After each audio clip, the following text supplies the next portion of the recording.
نحمدہ ونصلی علی رسولہ الکریم اما بعد فاعوذ باللہ من الشیطان الرجیم بسم اللہ الرحمن الرحیم۔ آج ہم حضرت زید بن حارثہ کے بارے میں تھوڑا سا پڑھیں گے، سنیں گے، اور اللہ تعالیٰ سے دعا ہے کہ ہمارا پڑھنا سننا اپنی بارگاہ اقدس میں قبول و منظور فرمائے۔ مختصر سے حالات حضرت زید بن حارثہ کے ہم پڑھیں گے۔ حضرت زید بن حارثہ وہ ہستی ہیں کہ جنہیں حضور نبی اکرم صلی اللہ علیہ وسلم نے اپنا منہ بولا بیٹا بنایا، اور سب سے پہلے حضور نبی اکرم صلی اللہ علیہ وسلم پر ایمان لانے کا بھی جو ایمان لائے وہ بھی حضرت زید بن حارثہ تھے۔ تو سٹارٹ کچھ اس طرح سے ہے کہ حضرت زید بن حارثہ کی والدہ اپنے کسی عزیز کی طرف جا رہی تھی ان کو لے کر، ابھی یہ ان کے گھر میں پہنچی ہی تھی اپنے کسی عزیز کے گھر کے، وہاں پہ ان کے قافلے کو لوٹ لیا گیا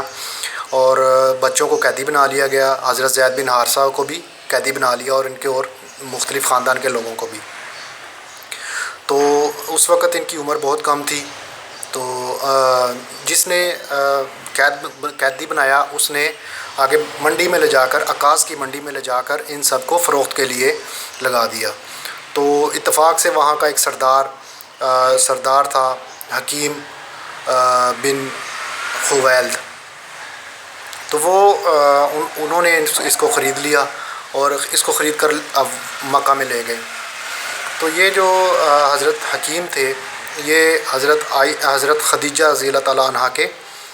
بھتیجے تھے۔ حضرت خدیجہ جو حضرت صلی اللہ علیہ وسلم کی پہلی بیوی تھی وہ ان کی پھوپھی تھی۔ تو جب ان کی کچھ عرصہ کے بعد ہی ان کی شادی حضور اکرم صلی اللہ علیہ وسلم کی شادی حضرت خدیجہ رضی اللہ عنہا سے ہو گئی، تو حضرت حکیم کہتے ہیں کہ میں نے ان کو کچھ تحفہ دینا چاہا، تو مجھے سب سے زیادہ تحفہ یہی پسند آیا کہ میں حضرت زید بن حارثہ کو انہیں گفٹ کر دوں۔ تو حضرت زید بن حارثہ کو حضرت خدیجہ کی غلامی میں دے دیا گیا۔ تو جب حضور صلی اللہ علیہ وسلم کی شادی ہوئی، نکاح ہوا حضرت محمد صلی اللہ علیہ وآلہ وسلم سے، تو حضرت خدیجہ نے اپنا سوچا کہ میں کوئی تحفہ حضور نبی اکرم صلی اللہ علیہ وسلم کی خدمت میں پیش کروں، تو انہوں نے یہی سوچا کہ حضرت زید بن حارثہ سے کوئی اچھا تحفہ نہیں ہو سکتا، تو حضور صلی اللہ علیہ وسلم کی خدمت میں حضرت زید بن حارثہ کو پیش کر دیا گیا۔ اور حضور اکرم صلی اللہ علیہ وسلم سے اس بچے سے حضرت زید بن حارثہ سے اس قدر محبت تھی کہ انہوں نے اپنا منہ بولا بیٹا ان کو بنا لیا، وہ بہت شفقت ان کے ساتھ رکھتے تھے۔ تو پیچھے جو ان کی والدہ تھے اور ان کے والد تھے ان کو کچھ پتہ نہیں چلا کہ ہمارا بیٹا جو زید ہے وہ اس کے ساتھ کیا ہوا، وہ زندہ بھی ہے یا وہ مر گیا یا کیا ہوا، کچھ ان کو سمجھ نہیں آ رہی تھی۔ ان کے والد بہت غمزدہ ہو گئے تھے، اور وہ اس قدر غمزدہ تھے کہ وہ اپنے بیٹے کے غم میں مختلف اشعار پڑھنے لگ گئے تھے، اور جو بھی ان کے شعر سنتا وہ غمزدہ ہو جاتا، اس قدر غمگین شعر ہوتے تھے ان کے۔ تو ہوا کچھ یوں کہ مکہ میں ایک دفعہ حضور نبی اکرم صلی اللہ علیہ وسلم موجود تھے، حضرت زید بن حارثہ بھی مکہ میں ہی تھے۔ تو حضرت زید بن حارثہ کے والد کے کچھ رشتہ دار تھے، وہ عمرہ کے لیے آئے مکہ میں، اور انہوں نے وہاں پہ حضرت زید بن حارثہ کو پہچان لیا، اور حضرت زید نے بھی ان کو پہچان لیا۔ تو ان کے والد جو رشتہ دار تھے وہ واپس چلے گئے، اور ان کے والد کو جا کے بتایا کہ میں نے آپ کے بیٹے کو دیکھا ہے۔ ان کے والد خوشی کے مارے بہت خوش ہوئے کہ میرا بیٹا زندہ ہے اور میں مکہ میں ہے۔ انہوں نے اپنے بیٹے کو اپنے بھائی کو ساتھ لیا اور کچھ رقم ساتھ لی اور مکہ کی طرف چلے گئے، اور حضور نبی اکرم صلی اللہ علیہ وسلم کو جا کے عرض کی کہ یا رسول اللہ صلی اللہ علیہ وسلم، آپ جو ہے میرا بیٹا آپ کے پاس ہے، تو میں آپ کو جو ہے فدیہ دے کے اپنے بیٹے کو لینا چاہتا ہوں۔ تو انہوں نے حضور صلی اللہ علیہ وسلم نے فرمایا کہ کون ہے آپ کا بیٹا؟ تو انہوں نے کہا کہ یہ زید میرا بیٹا ہے۔ تو انہوں نے کہا میں فدیہ نہیں لیتا، میں تمہیں ایک تجویز دیتا ہوں کہ میں آپ کے بیٹے کو بلا دیتا ہوں، اگر وہ آپ کے ساتھ جانا چاہے تو ٹھیک ہے آپ اس کو لے جائیں، اگر وہ میرے ساتھ رہنا چاہے تو میں اس کو زبردستی نہیں کہوں گا کہ آپ کے ساتھ جائے۔ اس کے والد بہت خوش ہوئے اس تجویز سے، انہوں نے کہا بالکل ٹھیک ہے، مجھے یہ تجویز قبول ہے، آپ بلائیں میرے بیٹے کو۔ تو حضرت زید بن حارثہ کو بلایا گیا، تو حضور صلی اللہ علیہ وسلم نے اس سے پوچھا کہ زید یہ کون ہے؟ تو حضرت زید نے کہا کہ یہ میرے والد ہیں اور یہ میرے چچا ہیں ساتھ۔ تو حضور اکرم صلی اللہ علیہ وسلم نے ان کو فرمایا کہ یہ تمہیں لینے آئے ہیں، تمہارا جی چاہے تو ان کے ساتھ چلے جاؤ، اگر تمہارا جی نہیں چاہے میرے ساتھ رہنے کو چاہے تو میرے ساتھ رہو۔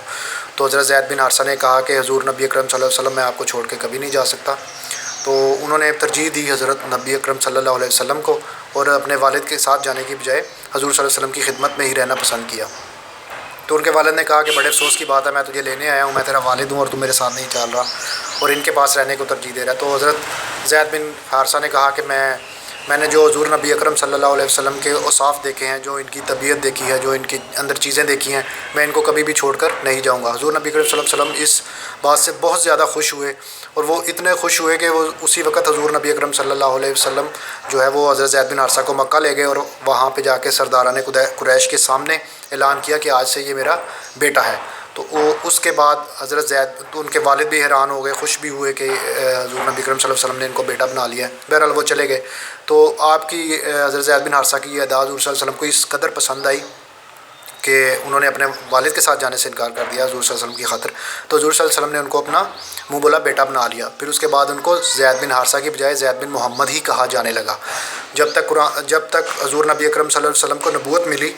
وہ نبی بن گئے، اس وقت تک ان کو زید بن محمد ہی کہا جاتا تھا، یہاں تک کہ قرآن مجید کی ایک آیت نازل ہوئی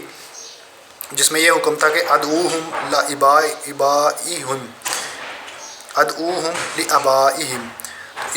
جب یہ حکم نازل ہوا تو حضور نبی اکرم صلی اللہ علیہ وسلم نے اس کے بعد پھر حضرت زید بن حارثہ کو زید بن محمد کی بجائے دوبارہ سے زید بن حارثہ پکارے جانے لگا۔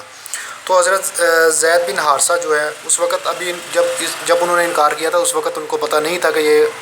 جو جن کے ساتھ میں رہنے کو ترجیح دے رہا ہوں یہ پیغمبر ہیں، ان کو نبوت ملے گی، نبوت کا تاج ان کے سر پہ سجایا جائے گا۔ تو یہ حضرت زید بن حارثہ کا ایک بہت ہی اچھا فیصلہ ثابت ہوا، حضور صلی اللہ علیہ وسلم کی خدمت کا انہیں بہت زیادہ شرف ملا، اور حضور نبی اکرم صلی اللہ علیہ وسلم پر سب سے پہلے جو ایمان لائے وہ بھی حضرت زید بن حارثہ ہیں۔ تو اس طرح حضرت زید بن حارثہ حضور صلی اللہ علیہ وسلم کی خدمت میں رہنے لگے، اور جتنے بھی غزوات تھے ان میں حصہ لیا۔ حضور صلی اللہ علیہ وسلم نے ان کو کافی جنگوں میں بھیجا، اور جب بھی وہ کسی جنگ کے لیے جاتے یا کسی اور جگہ پہ جاتے حضور صلی اللہ علیہ وسلم ان کے لیے دعا کرتے، اور جب وہ واپس آتے تو حضور صلی اللہ علیہ وسلم بہت خوش ہوتے۔ ایک دفعہ حضرت عائشہ فرماتی ہیں رضی اللہ تعالیٰ عنہا کہ میں حضور صلی اللہ علیہ وسلم میری طرف میرے گھر میں تھے، تو دروازہ کھٹکھٹایا کسی نے، تو حضور صلی اللہ علیہ وسلم نے جب جا کے دیکھا تو زید بن حارثہ تھے، وہ کسی غزوہ سے یا کسی جگہ سے واپس آئے تھے۔ تو حضور صلی اللہ علیہ وسلم نے بہت خوش ہوئے اور ان کو گلے ملا اور ان کی پیشانی کو چوم لیا۔ تو حضرت عائشہ رضی اللہ عنہا کہتی ہیں کہ میں نے اپنی زندگی میں کسی صحابی کے ساتھ اس طرح کا اچھا سلوک کرتے ہوئے، اتنی خوشی کے ساتھ ملتے ہوئے حضور نبی اکرم صلی اللہ علیہ وسلم کو نہیں دیکھا جس طرح یہ حضرت زید کے ساتھ ملے ہیں۔ تو حضرت زید رضی اللہ تعالیٰ عنہ کے ساتھ حضور صلی اللہ علیہ وسلم کو ایک خاص محبت اور خاص ایک جو ہے وہ لگاؤ تھا، اسی لیے انہوں نے حضرت زید جو ہیں صحابہ کرام رضی اللہ تعالیٰ عنہ نے حضرت زید کو فرزند حبیب خدا ان کا نام رکھ دیا ہوا تھا۔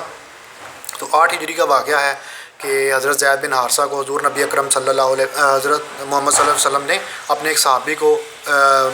شاہ بصرہ کی طرف بھیجا ایک خط دے کر، تو وہ جو وہاں کا بادشاہ تھا اس نے وہ خط پھاڑ دیا اور اس صحابی کو بھی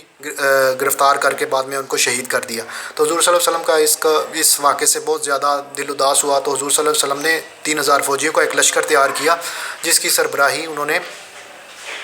حضرت زید بن حارثہ کو دی۔ تو حضرت زید بن حارثہ کی سربراہی میں یہ لشکر گیا وہاں پہ جنگ کے لیے موتا کے مقام پہ۔ تو حضور صلی اللہ علیہ وسلم نے ارشاد فرمایا تھا کہ اگر زید شہید ہو جائیں تو حضرت جعفر بن ابی طالب کو لشکر کی قیادت وہ سونپ دی جائے، اور اگر حضرت جعفر بن ابی طالب بھی